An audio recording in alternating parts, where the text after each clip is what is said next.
morning. Welcome to Grand River Unitarian Congregation. Whether you are tuning in online or in person, on Sundays or other days, for the first time or one of many, we are grateful for you showing up whenever you can be a part of this community. My name is Jay Moore, and I have been a member here for over 30 years.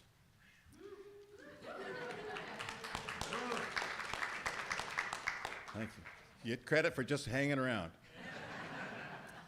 I have been an active contributor in the life of this congregation, and I have received many more times the amount I have given.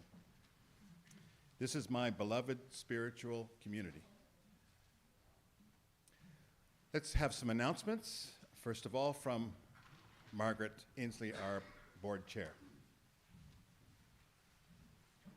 Hello, everybody. It's our Canvas time, so if you think you're hearing a lot about the Canvas, that's a good thing. After 3 weeks, we'll stop talking about it. So this is the who, what, where, when, and why of our stewardship campaign. Who is your board and the stewardship campaign team, which is Brenda Bissell, Malou Cormonica, and myself. And we're asking during this stewardship campaign for 2026, we're asking members and friends to make pledges of financial support for the year ahead. Where and when? Well, we can accept pledges right here this morning at GRU, but we're always willing to receive pledges anytime, anywhere. Pledge forms and forms for pre-authorized bank donations can be found on our website. And why are we having this campaign? Because we need money to run our GRU community, and our funds largely come from donations. We want to eliminate our operating deficit so that our regular donations cover our budgeted expenses every year. We've had an operating deficit for the past 4 or 5 years. So we're targeting an average increase of $29 per month per donor, which is what we estimate we need to reach our goal. Of course, this is not possible for some people, but some other people may be able to do a bit more than that. Some of you have already pledged generously for 2026, and we thank you. Your pledges of financial support will set us up for an exciting and awesome what next in the years ahead. And more information is available in our brochure, which is being handed out at the back when you came in, and also there's some more information on the insert in your order of service. For other events and opportunities offered in this diverse community, please see the weekly email letter called The Tab, and you can sign up for that if you just go to our website. We are gathering on Haudenosaunee Confederacy Treaty land, the home of the Haudenosaunee, the Anishinaabe, and the Chonnonton people. A treaty is an inheritance, a responsibility, and a relationship. May we be good neighbors to one another, good stewards to our planet, and good ancestors to all our children. The voices and stories of the ancestral holders of this land have long been absent from our history books. May we ask Unitarian Universalists, guided by our 8th principle, to commit anew to reclaiming and restoring those stories. Please join us in singing our opening hymn, number 361, Enter, Rejoice, and Come In.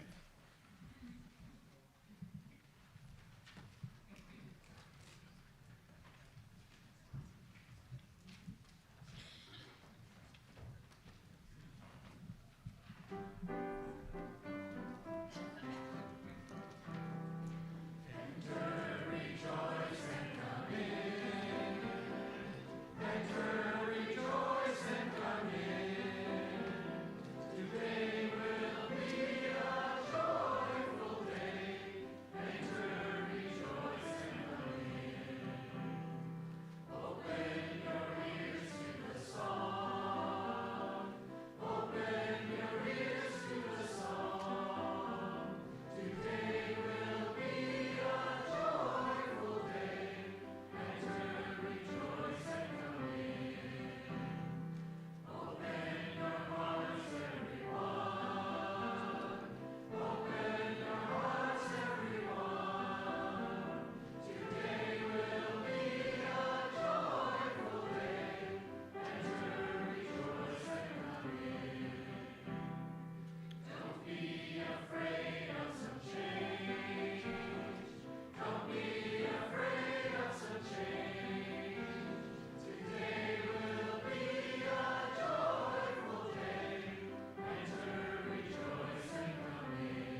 Today is an interfaith service here at Grand River Unitarian, so you'll be seeing a number of faces of people who are a part of the interfaith organization called Interfaith Grand River. So I'd like to introduce our first person from Interfaith, Susan Patterson. Susan is well known to us. She's a member of our congregation, and she has been, or are you still, the chaplain? I am not. That would be Colin. Colin is the chaplain now, but you were Yes. formerly the chaplain here in the congregation. And Susan is a part of the breakfast planning committee for Interfaith Grand River. Come on up, Susan.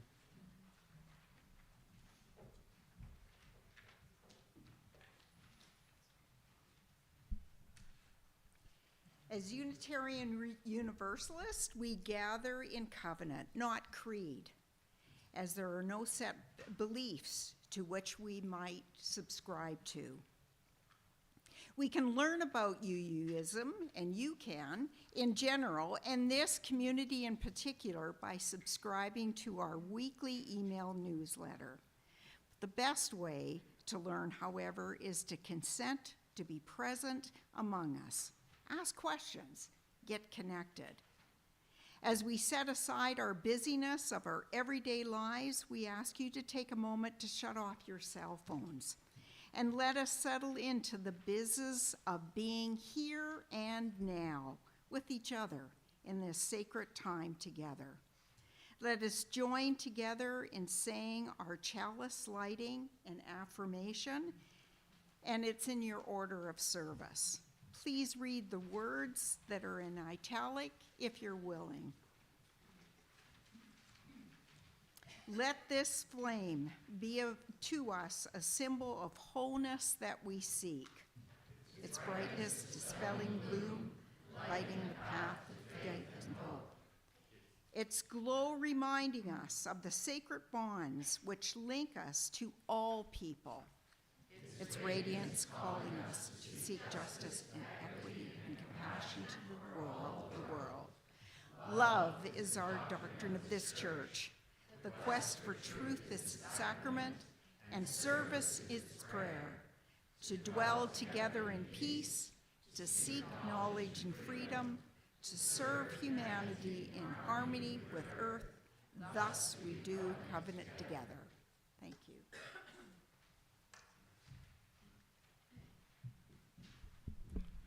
And now we will have our story for all ages, led by Lisa Lindsay. So please come forward if you feel like it, and the children will be also joining us on the floor here. Great.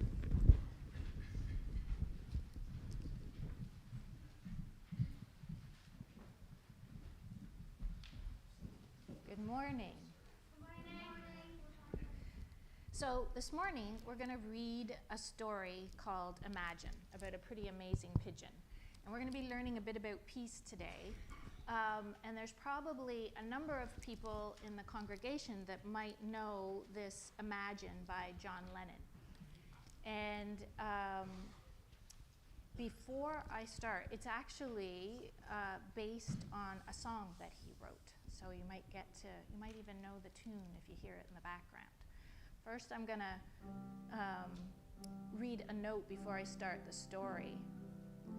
And this is by Yoko Ono, who talks a little bit about our pigeon. Everyone wants to feel happy and to feel safe. And we can all help make the world a better place in our own way. We should always keep love in our hearts and look after one another. We should always share what we have, and we should stand up for people who are not being treated fairly. And it's important that we treat everyone like that, not just our family and our friends. We should treat everybody the same, no matter where they are from or if they speak a different language. After all, the pigeon in this book welcomes all the other birds, whatever color of feathers or shape of beak they have. Every small good thing that we can do to help change the world for the better. You can do it, I can do it, we all can do it. So we'll start the story here. Imagine there's no heaven. It's easy if you try. No hell below us, above us only sky. Imagine all the people living for today. Imagine there's no countries. It isn't hard to do. Nothing to kill or die for, and no religion too. Imagine all the people living for peace. You may say I'm a dreamer, but I'm not the only one. I hope someday you'll join us, and the world will be as one. There's some happy birds. Imagine no possessions. And for those who know the song, we've done a bit of a UU edit. I wonder if you dare. No need for greed or hunger. A neighborhood of care. Imagine all the people sharing all the world. You may say I'm a dreamer, but I'm not the only one. I hope someday you'll join us, and the world will live as one. Thank you for joining me this morning.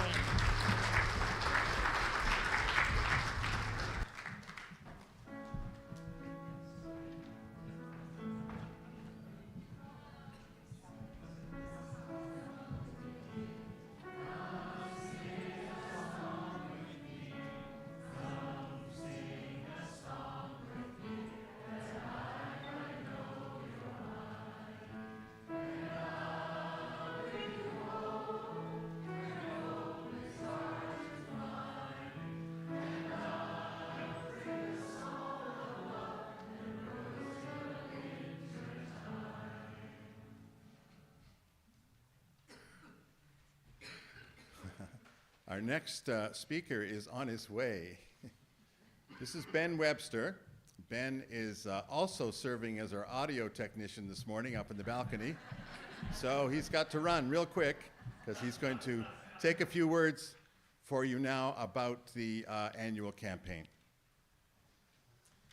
All right, thanks everybody.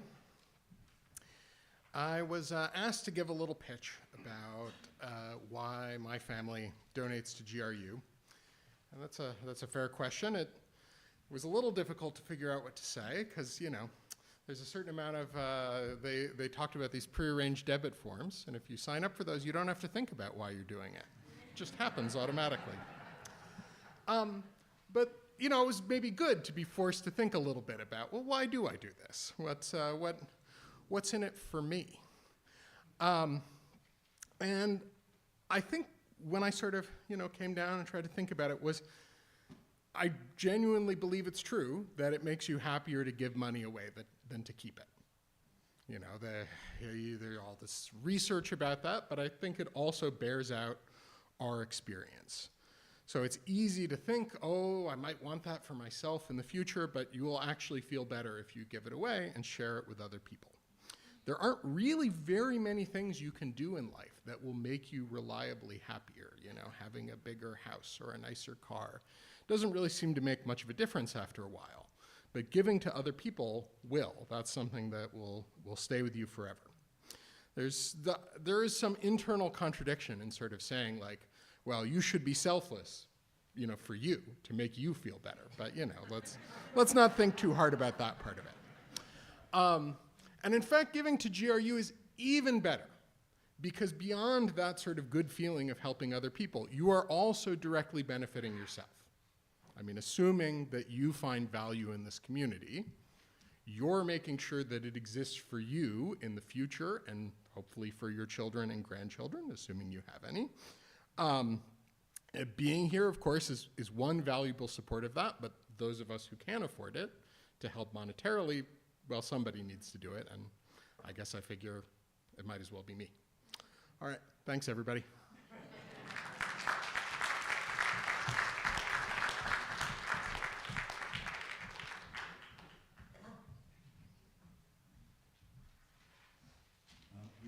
We take up now the offering for this self-supporting congregation. If you're joining us online, please visit our website for online donation options. If you are a visitor with us today, please let the plate pass you. Your presence with us is gift enough. We thank you for all the generous contributions which sustain the good work of this community within our walls and beyond our doors. We will now take up the offering.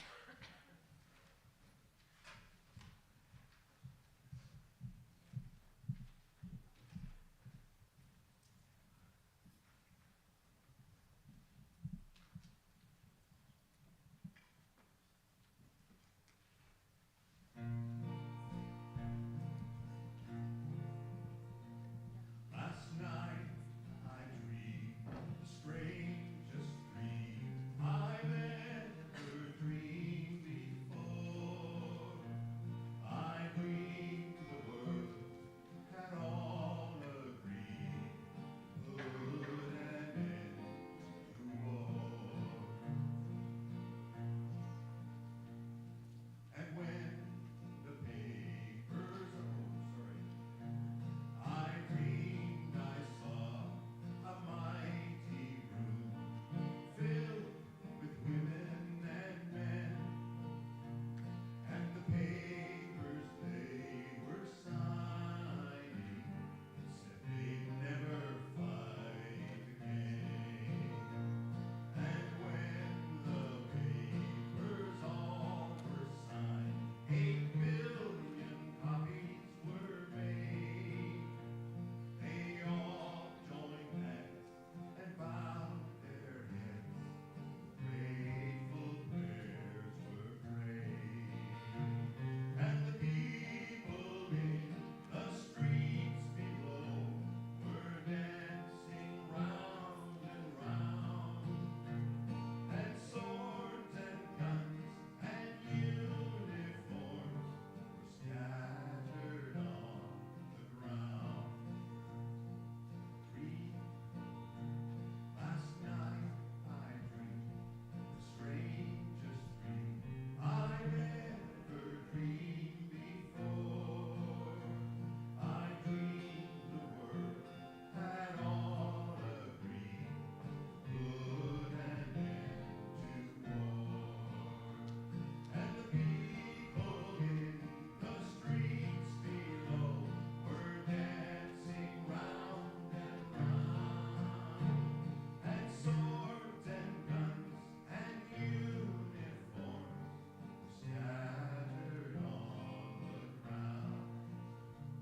Last night I dreamed the strangest dream I've ever dreamed before. I dreamed the world had all agreed to put an end to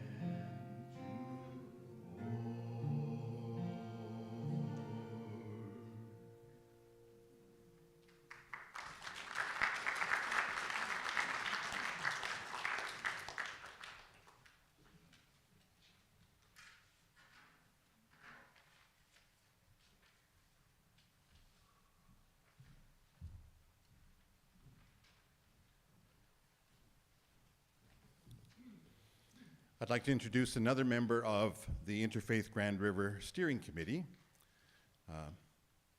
Fauzia Wafai has been with us for a while on the steering committee, and she represents the Muslim tradition. Fauzia.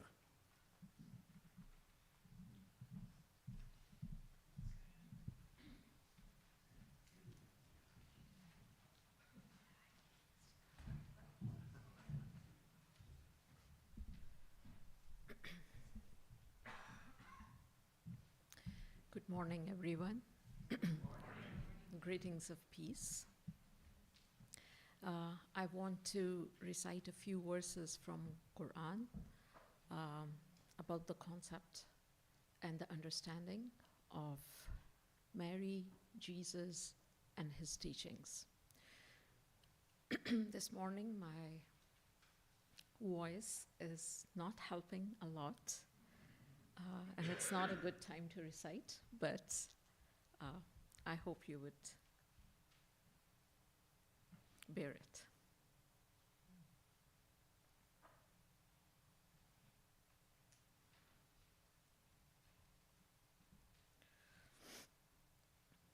أعوذ بالله من الشيطان الرجيم.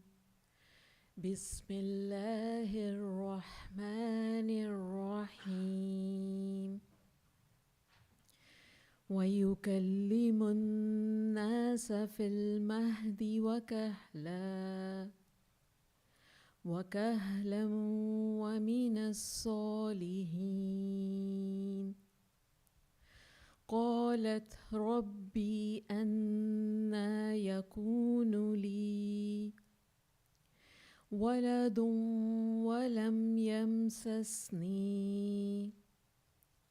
بشر قال كذلك الله يخلق ما يشاء إذا قضى أمرا فإنما يقول له كن فيكون. ويعلمهم الكتاب والحكمة والتوراة والإنجيل ورسولا إلى بني إسرائيل أني قد جئتكم بآية من ربكم أني أخلق لكم من الطين كهيئة الطير فأنفخ فيه فيكون طيرا بإذن الله وأبرئ الأكمه والأبرص وأحيي الموتى بإذن الله وأنبئكم بما تأكلون وما تدخرون في بيوتكم إن في ذلك لآية لكم إن كنتم مؤمنين. إن الله ربي وربكم فاعبدوه هذا صراط مستقيم.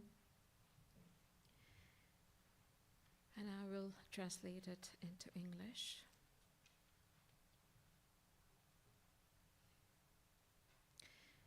In the name of God, who is most merciful. When the angel said to Mary, "O Mary, indeed God gives you good tidings of a word from him, whose name will be the Messiah, Jesus, the Son of Mary, distinguished in this world and the hereafter, and among those brought near God. He will speak to the people in the cradle and in maturity, and will be of the righteous." She said, "My Lord, how will I have a child when no man has ever touched me?" The angel said, "Such is God. He is the creator. What he wills, he creates. And he will teach him writing and wisdom from the Torah and the Gospel. And him, a messenger to the children of Israel, who will say, 'Indeed, I have come to you with a sign from your Lord, in that I designed for you from clay, like a bird, and when I breathe into it, it becomes a bird by permission of God. And I cure the blind and the leper, and I give life to the dead by permission of God. And I have come confirming what was before me of the Torah, and to make lawful for you some of what was forbidden to you. And I have come to you with a sign from your Lord, so fear God and obey me. But when Jesus felt persistence in disbelief from them, he said, "Who are my supporters for the cause of God?" The disciples said, "We are the supporters for God. We have believed in him and testify that we are submitting to him. Our Lord, we have believed in what you revealed and have followed the messenger, Jesus. So register us among witnesses." Thank you. Amen.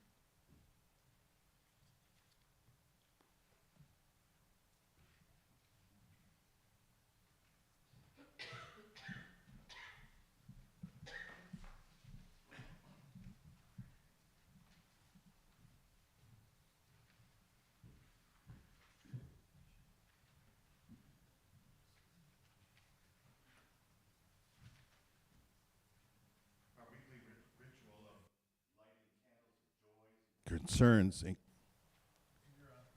Okay. Our weekly ritual of lighting candles of joys and concerns includes the invitation to come up and light a candle in silence, or if there's a personal joy or sorrow you wish to hold up for the community's support or celebration, you may come to the microphone. We strive to honor a one-breath sharing and ask that you save the longer stories and details for conversations after the service. We light a first candle in the hope of peace in this world.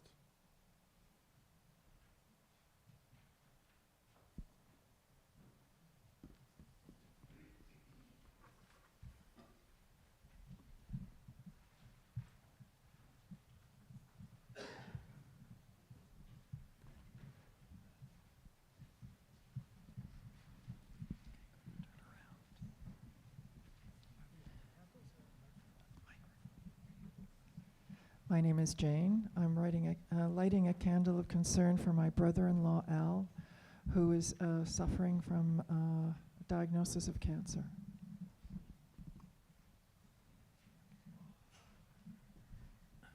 Good morning. My name is Ida Fisher. I've been a Unitarian for 60 years, and I could not say anything in one breath.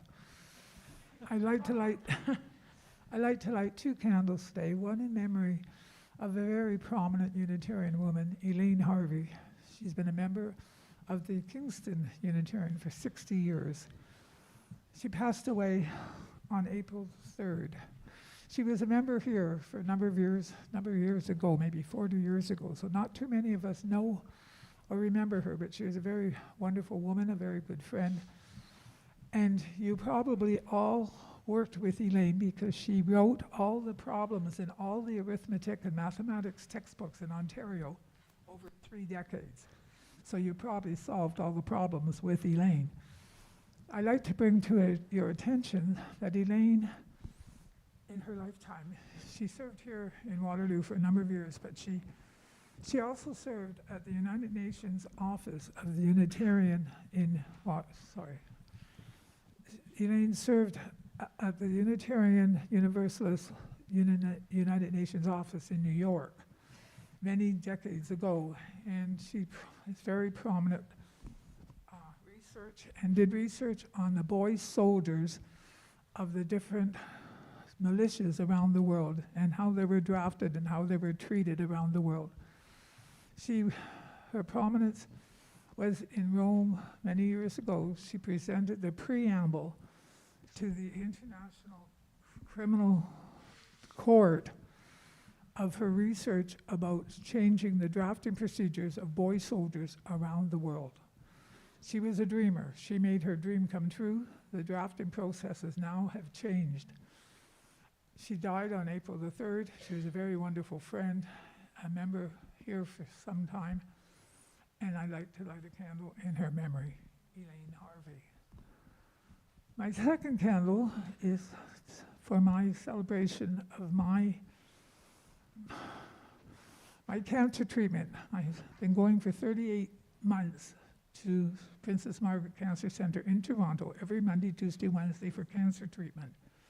My last test showed that 72% of my cancer that I presented with 3 years ago is dead. I'm here, and I only have to go to Toronto for treatment every second week for the rest of my life. But thank you for your support, your prayers, and all your food and good wishes, and the jokes that you send me. Thank you for being a Unitarian.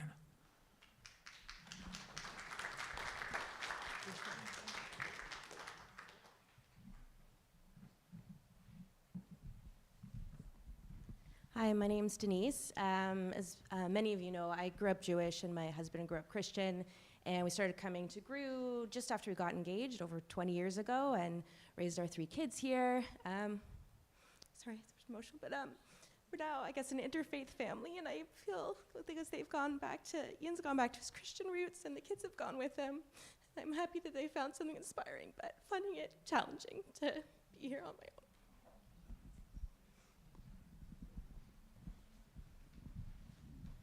I'm James.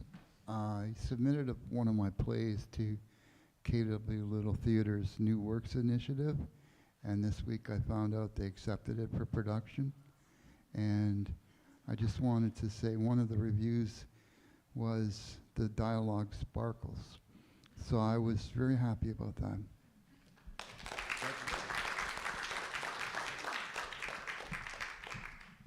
My name's Kathy, and I'm lighting a candle for democracy and for all actions and laws that support the common good for everyone. I'm Wendy, and I lit a candle. April is Sexual Assault Awareness Month, and my candle is in the hopes that there will come a time when we don't need one of those. And feel free to ask me why I wear moose hide. Hi, my name is MJ, Mary Jane. I am a creative meanderer. I am lighting a candle for my dear friend and my maybe man, James Cook. He just won a festival event in Bangkok for a film and original composition called Midnight Wind. I pray that the Midnight Wind comes and services his soul and gives him the peace that he needs in body, mind, and spirit. Thank you for helping. We light a final candle for those joys and concerns not spoken aloud, but remain precious in our hearts.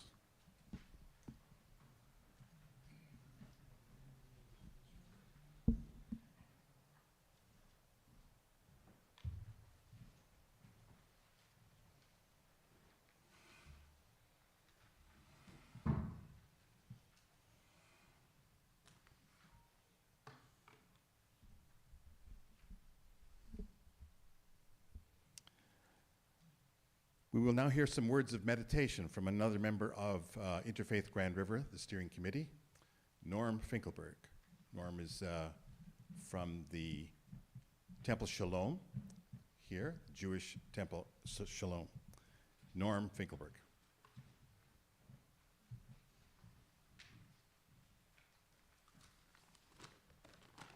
Shalom.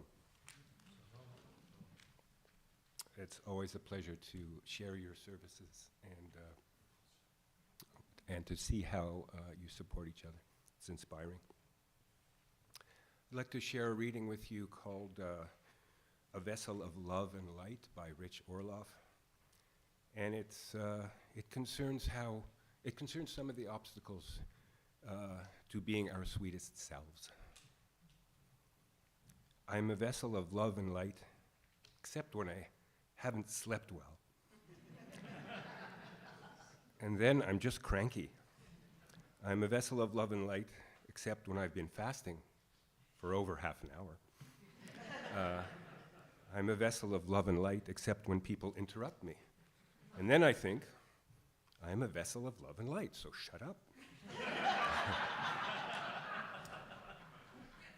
I am a vessel of love and light, except when I'm on hold with Belle. And then I would like to smite Belle. I'm a vessel of love and light, but sometimes when I see another vessel of love and light, I get vessel envy. I'm a vessel of love and light, except last Thursday night. Don't even ask. I'm a vessel of love and light, but sometimes I'll watch the news just because I'm in the mood to get pissed off. I'm a vessel of love and light, except when I'm around my family. But around your family, I can be a vessel. I'm a vessel of love and light, except when I'm reciting a poem and I look at everyone looking at me and I begin to wonder, do these people even like vessels of love and light? I'm a vessel of love and light, except when I meet someone I like but who I'm not sure likes me. And then I become a babbling idiot, which also explains why when I pray to God I often mumble. I'm a vessel of love and light, but I'm not always skillful at it. So sometimes the love comes out as ambivalence, and the light comes out as a glare. I'm a vessel of love and light, except when I'm insecure, or hungry, or feeling broken, or when I don't believe my needs will get met by being me, and I refuse to be vulnerable, or even ask for my needs to get met, because I'm afraid that if I do, someone may destroy my vessel. So I pray, God, let me be your vessel of love and light, and when I'm not, may we both forgive me, for we both know how difficult it is to be a vessel, and how scary it can be to let the light either in or out. And if I can remember that with every breath, that I can be your vessel of love and light. Thank you.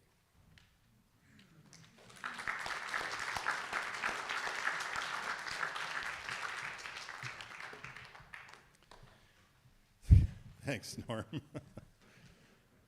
Please join us in our meditation song number 123, Spirit of Life. That will be followed by some silence.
I would like to introduce my friend Bryce Balmer. Bryce is from the Mennonite tradition, and he is one of the founders of Interfaith Grand River and a past president. So I'm going to read this bio of you first of all, just before. So you're just going to have to stand there uncomfortably. I just always hope it isn't an obituary. Before retiring in 2019 from full-time faculty position at Martin Luther University College within Wilfrid Laurier University, Bryce Balmer taught in the Master of Arts in Theology program in the field of spiritual care and psychotherapy. He taught courses in multi-faith, addictions, practicum for students in counseling, theodicy, group work, and community development. I must ask you to remind me what theodicy means, but after. As an ordained Mennonite minister, the values and principles of peace and pacifism are paramount in his life. He was a co-pastor of the First Mennonite Church in Kitchener for 17 years. He is a founder of Interfaith Grand River, and as past president, he continues to be an important mentor for the new leadership of Interfaith Grand River. His latest research and community work focuses on multi-faith collaboration in Waterloo Region, as well as interfaith activities and organizations in Canada and the United Kingdom. I offer a warm welcome to my friend, Bryce Balmer.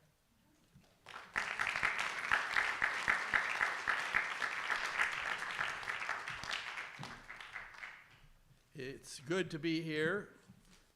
It's good to have a service like this today when we know the consequences of what happens in Pakistan are very earth-shaking and hopefully will be, as the song Jay sang. It was hard to go through that song because that's where my imagination is. I also want to thank you for Grand River Unitarians' contributions to interfaith. When we began, Sandy Milne, who's here in the congregation, myself, Ann Treadwell, who was your pastor, and an interesting character, Judge Lorna Van Massel, if any of you know her, were the four people who brought the group together 2 days after 9/11, and we looked around and said, why are we here? What's going on? Who are we? How do we work together? Most of us had never been in that big of a group of people who were so diverse. And we've continued now. We celebrate 25 years this fall. As individuals and groups in interfaith dialogue, we witness to our own faith.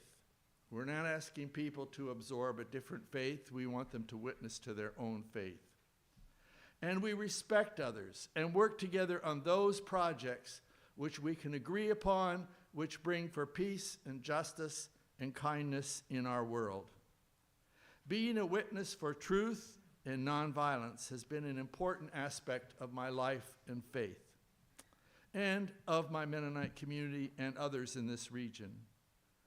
The Bible focuses in different places on being a witness to God's goodness and mercy, being a witness to how all people are created in the image of God, being a witness that all need to be recognized and loved and cared for.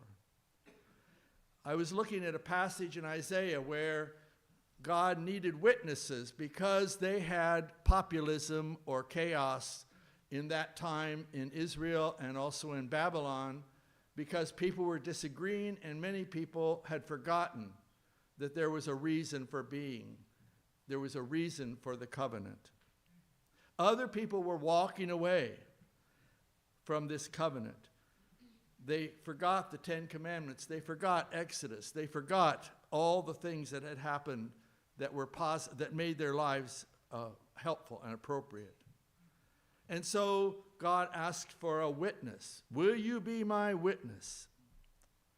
Perhaps it was a time like ours when individuals often were fearful of saying what they thought and fearful of talking to others about the values and the beliefs and the ideals that they have.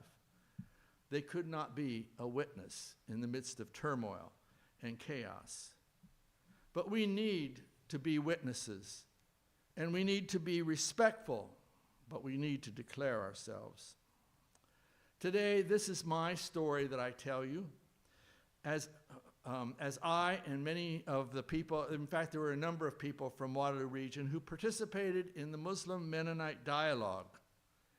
It's actually been far more than a dialogue. More about learning to know each other, our cultures, our beliefs, our faiths, and our values, in the midst of forces that wanted us to be angry with each other and walk against each other. As a Mennonite, I wondered how this could be my role in seeking justice and peace, building interfaith relationships, and being a witness in faith, and listening and understanding the Muslim faith, especially from the Shia tradition.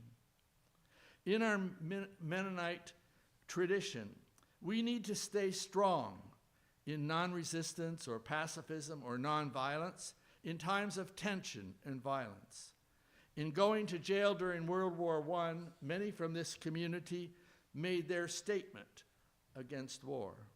For others, it was alternative service until 1976 in the United States, and a bit during World War II up here.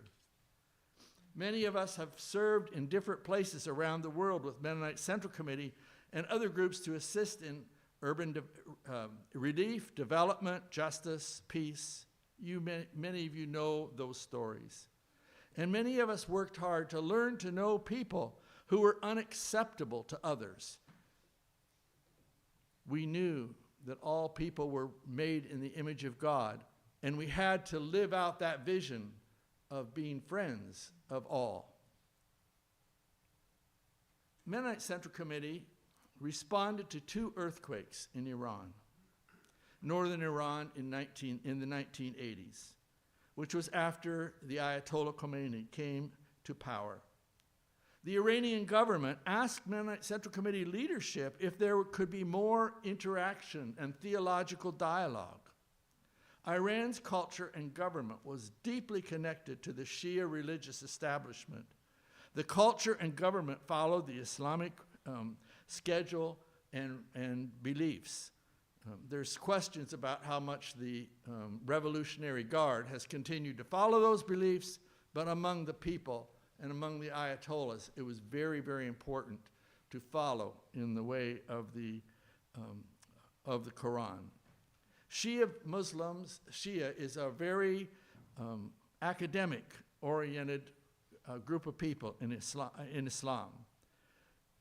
Most imams have had 6 to 8 years of theological training before they are an imam. And there are 70 theological institutes, schools, and centers just in Qum, the place where I went. Many walk the streets in robes and turbans, black or white. And the tenor is very conservative, but it is also open and accepting, except one topic they didn't want me to talk about, people who were falsely imprisoned. They weren't ready for that. I did not understand the power of religious leaders until I was on the plane from Istanbul to Tehran. And the man sitting next to me talked to me in English during lunch. He said, "Where was I going?" And I said, "Qum." And he said, "Will you be safe?" I told him, I know a number of the professors and the imams and have been invited to come there. He gave me his business card, saying if I ran into problems, call him, and he would come and pick me up, take me overnight, and then take me to the airport so I could go back to Canada. I knew the people who had asked me to come, but I thought, I don't know the culture enough. Where am I actually going? Never did I imagine going to Iran and working with the imams who were then working toward their MA and PhD after their seminary. Imam Dr. Shamali has been working on dialogue between Christians and Muslims for many years and asked me to come several times. I'm a community ministry-oriented person. I'm in the practical side of psychology and theology. Not a theologian who enters into deep dialogue. But he persisted, and I decided to go, not knowing exactly what I would get into. What would I experience? Was this a peacemaking venture? Was I a witness to my faith, my interfaith experiences here in the Waterloo region, my Mennonite church?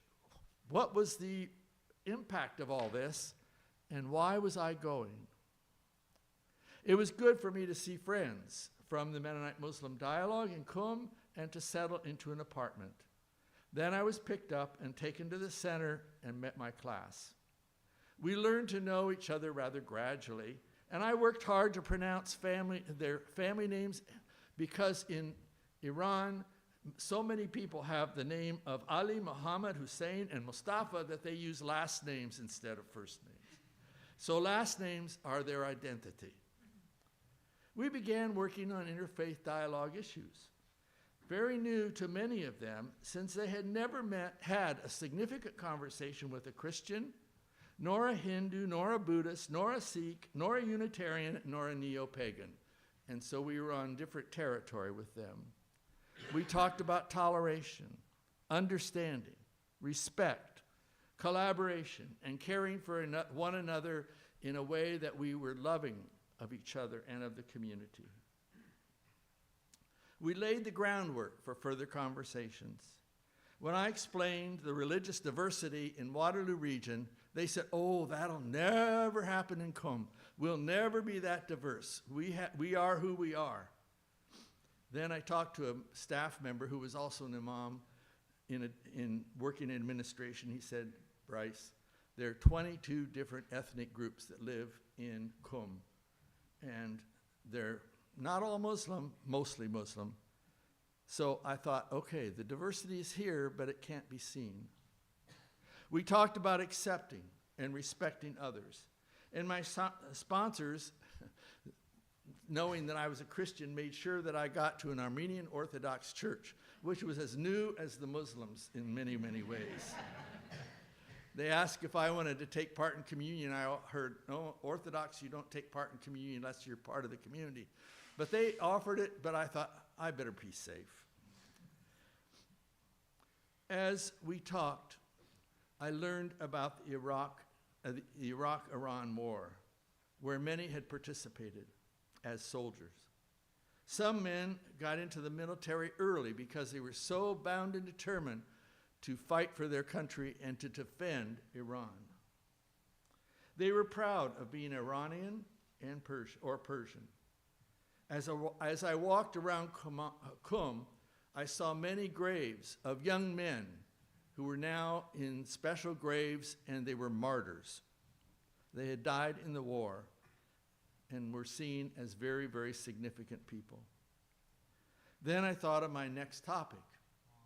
What is peace from a Christian Mennonite perspective? Can we talk about peace? What will they say when I identify as a pacifist? Can we all learn how we approach and discuss difficult subjects? And after we've had a good discussion, can we still honor one another and be open? The topic emerged out of another class discussion. There was an awkward silence when they learned that I was a pacifist. And the usual questions emerged. What if somebody attacked your mother? What if somebody broke into your house? What if your wife was in danger? What if the person had a gun? How could you handle people attacking you? I talked about the dignity of all humans. In Islam, killing one person is killing all of humanity. But there's some sidelines to that. This was a belief that we all had in common, that killing somebody was like killing we all have in common. How does one talk with the other, I asked? What is the concern of the other who seems to be your enemy? How do we keep everyone safe by killing one another? Scriptures from the New Testament were the basis of my convictions. Muslims and Christians both have Jesus as a prophet. And they talked about their understanding of the Quran, which allows for defense, but does not allow for aggression and offense. Being offensive, in terms of being an offender, is violence. And how important that is to understand and in their eyes. After much agreement, we agreed that none of us should be the aggressor or the person initiating conflict, especially military action. The Iraq-Iran war was a defensive action on their part because of Iraq and the United States. They were defending their country and their people, and it was a very difficult time for them that lasted 8 years. As in respectful interfaith dialogue, we understood each other's positions. We did not agree, and yet there were portions where we did agree. And we had a respectful relationship with one another.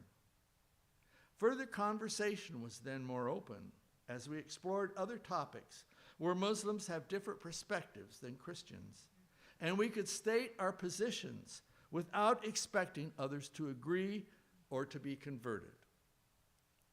I have a sense of brotherhood with these men and with other professors I met as I was asked to go to other religious institutions around Qum to talk about peace and interfaith as we currently work with it. Many of the professors have been trained in England and the United States and Canada. They understood Christianity but had little interfaith experience outside of the two religions, Islam and Christianity, and what happened at the universities where they attended. And they were most curious as to what we were doing. As I met the five Ayatollahs, interfaith was very interesting to them, and they were interested in a more humane world. That was part of their agenda, not just in Iran, but they were the one person who was the Ayatollah for Qum was trying to get theological schools to find ways of the students going to theological centers around the world, not just Muslim centers. Many of the students went out to other countries to serve as an interim imam. I met one of them in Winnipeg when I was at a Mennonite event, or to study further, or to be a part of community service and education groups. Since returning to Canada, I have been very aware of how the media and government distort the role of religion in Iran. The Revolutionary Guard has leaders who've become wealthy, they have suppressed the Iranians, and they are responsible for military equipment going to Gaza and to Lebanon and Yemen and other places in the Middle East. Finances, though, have become a very, very difficult problem for many Iranians as their currency value has declined and the services have been, are not as profound because so much of the money is going into the military. As I was leaving, I wanted to exchange money in Qatar. They would not accept Iranian currency even back 10 years ago because of the low value. The recent revolt of the people was because the currency lost most of its value. One professor I met spoke to me privately when we were out further away from the city.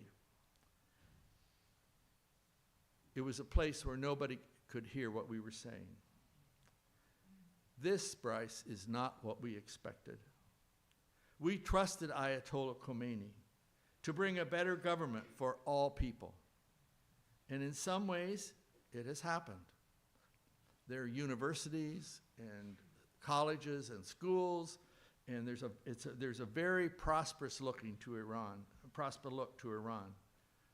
And the literacy has gone from 50% to 95% among the Iranian people. Iranians are coming to Canada. There has been large groups up at the University of Waterloo in engineering. They've gone to the US, they've gone to the UK, and they've gone to other countries for graduate education. It's a better place, he said, except for the Revolutionary Guard and the Bahaji, which is a more young adult group of men. When I hear the word theocracy, I understand what the Iranians had hoped for. But is a country a theocracy when the Revolutionary Guard is a controlling force? Recent reports indicate that the Guard pushed the Council of 88 to appoint Khamenei's son, as Grand Ayatollah. He was not Khamenei himself was not an Ayatollah before he somehow was selected to be the Grand Ayatollah, and the same thing happened with his son. His son was participating with Revolutionary Guard and as an imam, and then they pushed him and now call him a Grand Ayatollah. Imams and scholars and Ayatollahs that I met were very respectful and working toward relationships with other people throughout the world.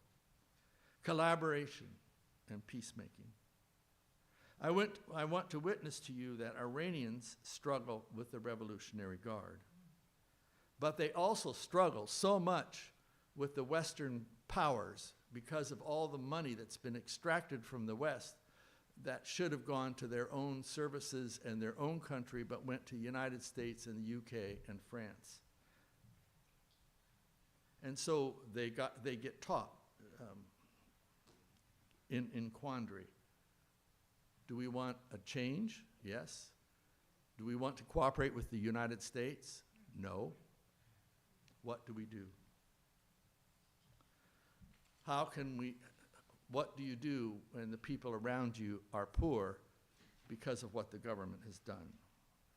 And what do you do when the United States, Trump himself, broke the nuclear treaty, sent in a bombing mission while negotiations were in place, and cannot be trusted to keep peace negotiations continuing? So when we sang the song, Jay,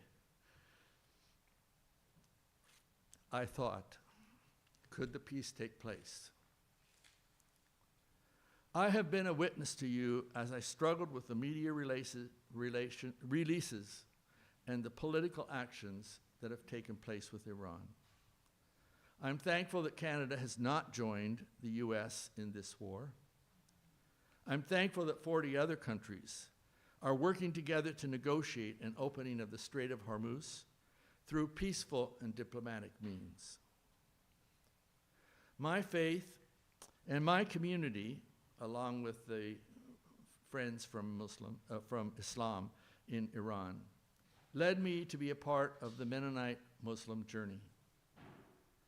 My work continues as I work with Muslims, with Interfaith Grand River, and with others in our region.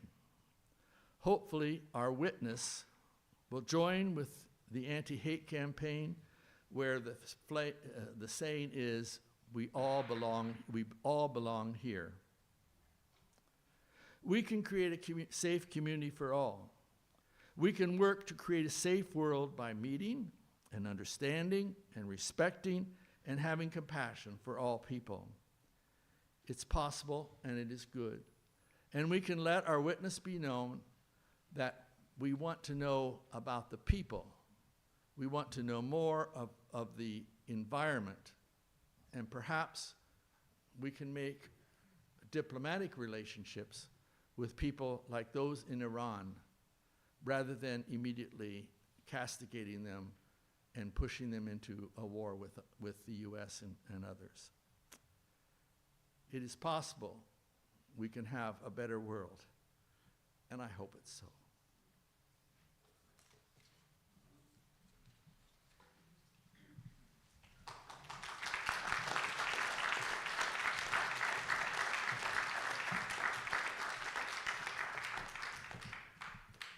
Please join in singing our closing hymn, number 413, Go Now in Peace. I would like to do this as a round. So could I have an assistant, someone who could take one side and lead that side as we begin with this side of the auditorium? Colin, will you lead that side? Great. And Rosemary? Great. Thank you very much.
whoever we are, wherever we have come from, and whatever our religious beliefs happen to be, may we all find ways to bring down the barriers among us, create a neighborhood of care, and contribute to peace in this world. Go now in peace. Please join us in our closing ritual as we sing Carry the Flame. You may refrain from joining hands if you wish.